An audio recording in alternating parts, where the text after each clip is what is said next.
Hi everyone, this is lecture 12.1, Economy. This lecture will be talking about how an economy is a social institution. We'll talk about modern types of economic systems.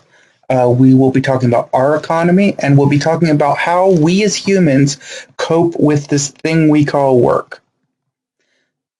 So, an economy deals not only with money, but also with the production, distribution, and consumption of goods and the services within a society. Most of us spend a great deal of our time in this regard. We call it work, right? And this has both macro level and micro level implications. On average, each of us works about 8 hours per day. Some of us work more than that, some of us work less than that, but we spend quite a bit of time engaging in the social institution known as economy, even if we don't think of it that way. Economics have advanced as human societies have developed.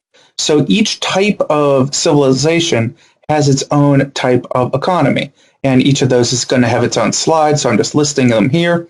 We have hunter-gatherer societies, horticultural and pastoral societies, agricultural societies, industrial societies, and when industrial societies form, that's when we tend to develop capitalism, and also post-industrial societies, which is the type of society that we are in. So our economies change over time, and it says that on each of these slides.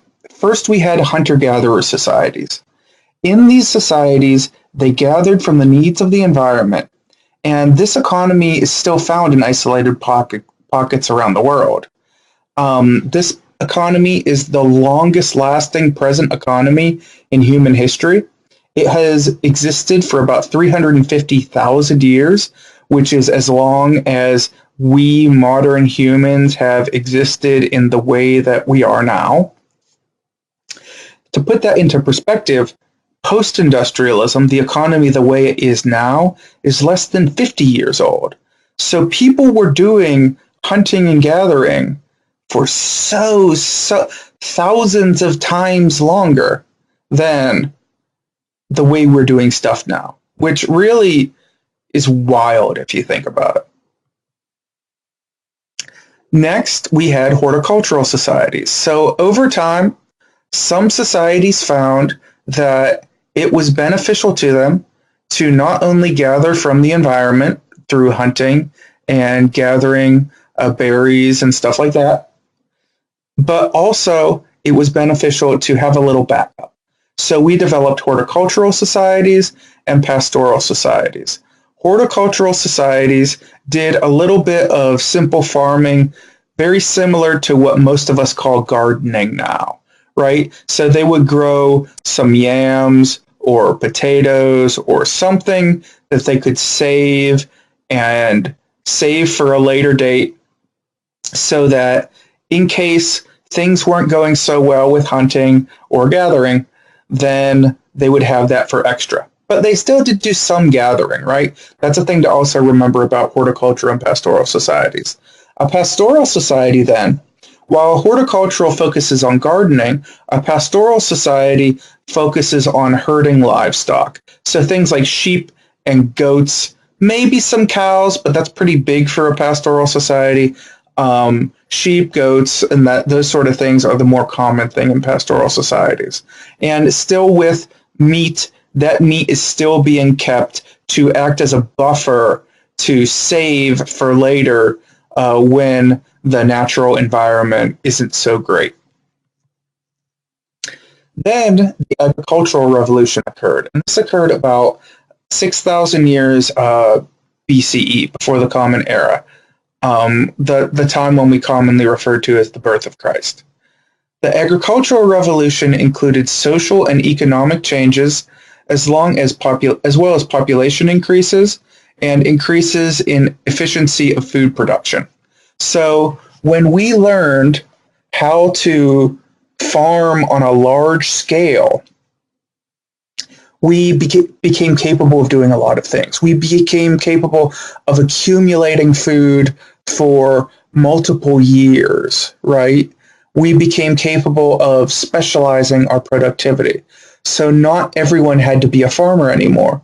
given about 80% of the population still had to be farmers, but 20% could do something else.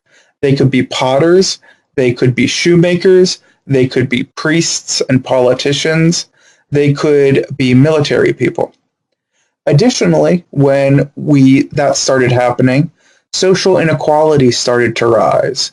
So most people, again, were still pretty much equal to each other, but some people then did start to develop greater access to resources, and that's when, on the first time in human history, we really see some people started to be held at a higher position than other people in society.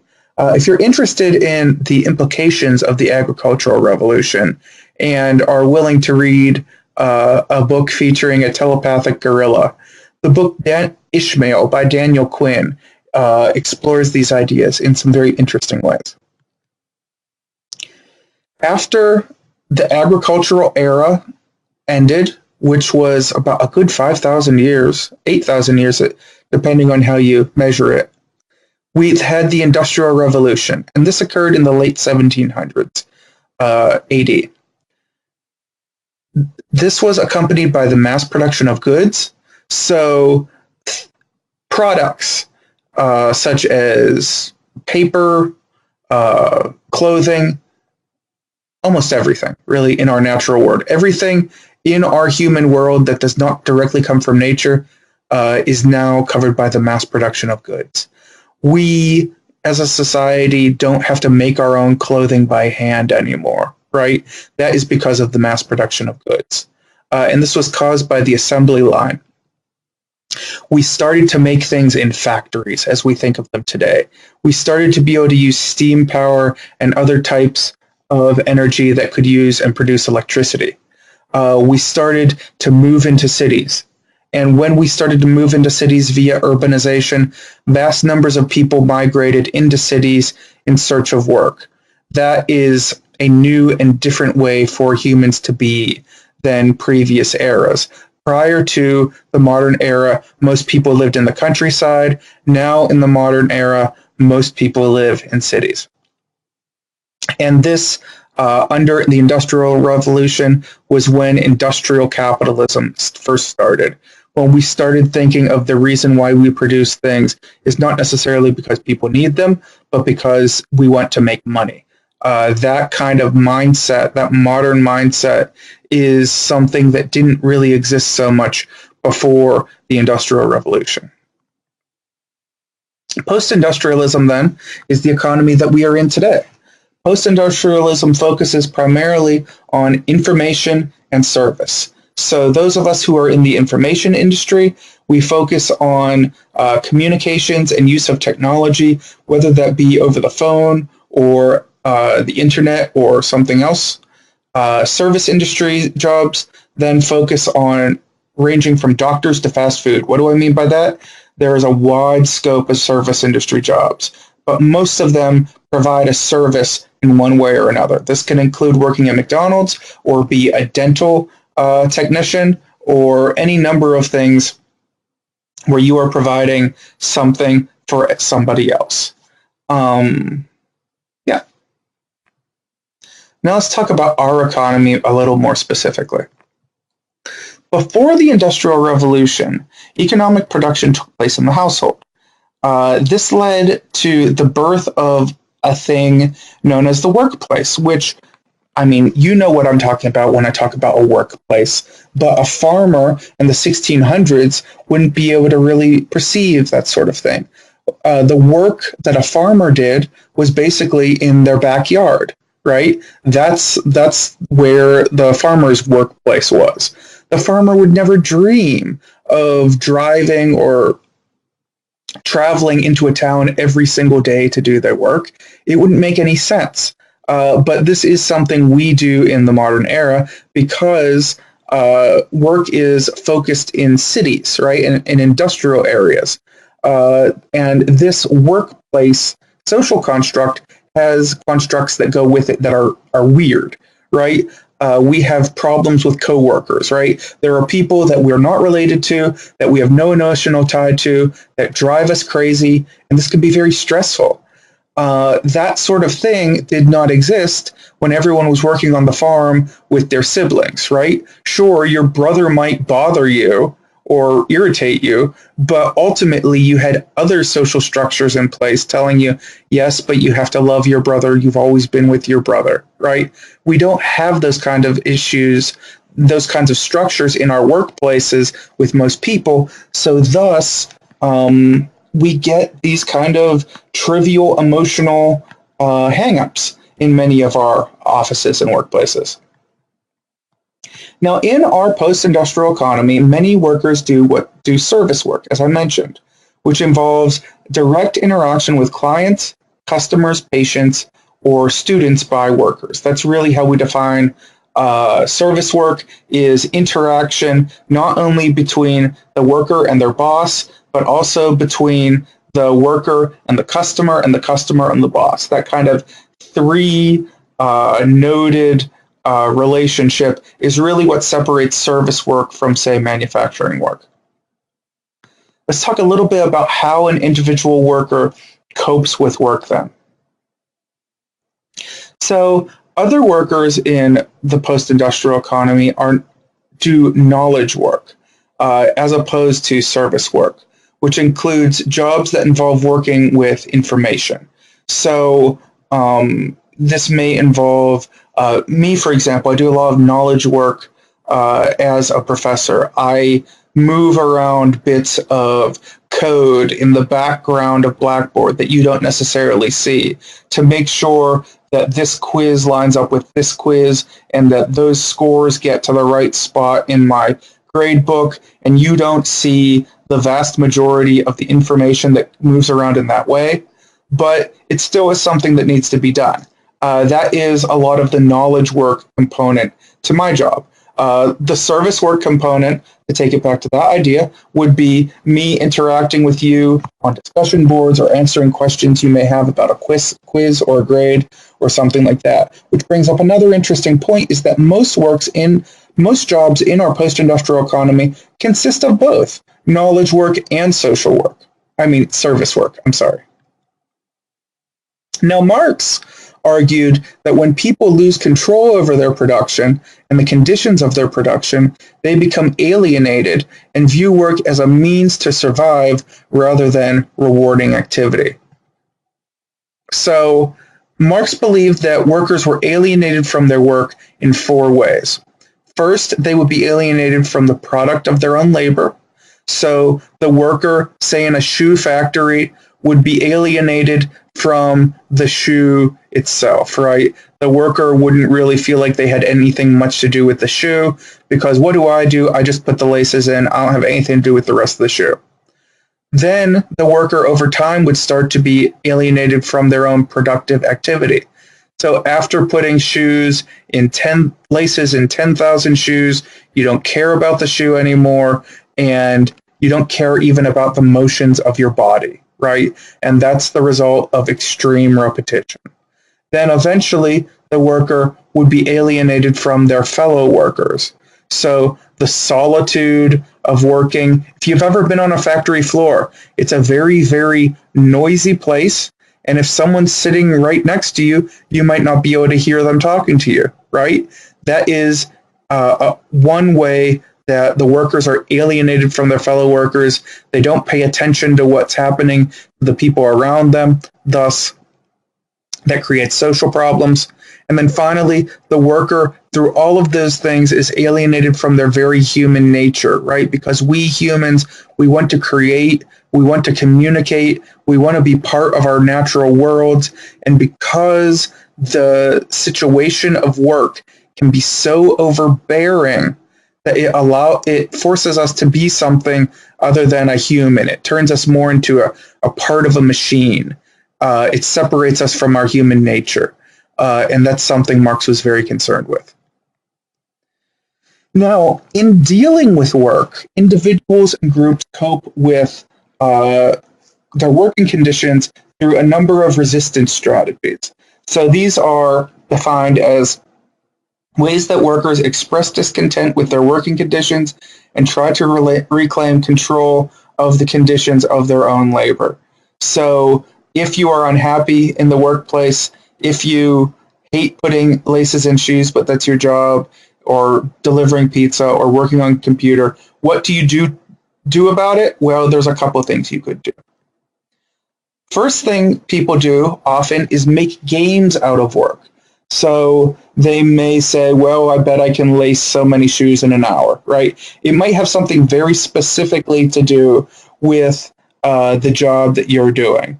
Sometimes when I'm doing really big spreadsheets for classes, for example, the way I move my fingers to go down to enter things in, sometimes it resembles a little bit something like an old-fashioned video game. Well, that is a way of making a game out of work. One very common way is that if you have access to a computer that also has access to the internet. I love that the word web snuck its way in there, like it was 1998 or something. Anyway, so using, say, a cash register at work that also has access to the internet, well, you could use that to do other things on the internet. That is a resistance strategy, is what that is. Or even playing with your phone when you're supposed to be working. That's also a resistance strategy. Sabotaging an assembly line, that's a particular, or maybe unplugging a copier. That is a kind of an aggressive resistance strategy, but it's also a resistance strategy. Or personalizing a workspace with photos, maybe of your children, maybe of little toys that you bring to the office. Those are also ways of taking your space back. So that's also a individual resistance strategy. Now, a collective resistance strategy can include something like joining a union or going on strike. These are things that workers come together to do to try to make their lives better. A union is defined in the United States as an association of workers who bargain collectively for increased wages and benefits and better working conditions. So in the United States, we do have a protected right to seek a union. We don't have as strong of union rights as some other countries do, but we do have the right for whenever two or more people come together to try to bargain collectively against, not against, with their employers, to try to get better wages and better working conditions, things like healthcare, things like workplace protections. That is what a union is all about. And I actually worked as a union organizer for 3 years. So I do know this subject rather well. If you ever have any questions about how unions work, feel free to send me a email about that. And in our modern economy in the United States, it's also characterized by more diverse and specialized jobs, such as temps and freelancers. This slide really should be 2 slides. So many of us do work on a temporary basis. And that might mean, for me at least, for the schools I teach for, I am technically a temporary worker, even though for all the schools I'm teaching at right now, I've worked there multiple years. I am a temporary worker. That means that I don't have to be paid health care. That means that technically I may not be hired next semester, even though I know because of my relationships with my departments that I will be hired next semester. It is a different structure of work than many of our parents and grandparents had to deal with, right? And it can be frustrating because when you work temporary, when you work freelance, you don't necessarily know how much money you're going to have in a couple months. And that is a stress that many people have in our modern economy. And also in our society, we increasingly rely on what are called the independent or third sector. This is made of nonprofit organizations that take care of the necessities of unprofitable social needs. So nobody makes any money by feeding the homeless. Nobody makes any money by giving people money to pay their electric bills, right? So we need third sector nonprofits to take care of this problem. And that's not really something that all societies have. In some parts of Europe, that those functions of feeding the homeless, of helping people that don't have enough money to pay their heat, that's covered by the government because they have more of a socialist economy than we do. And we'll talk about those various differences in economic structures in the next lecture. So let me know if you have any questions, and I will talk to you later.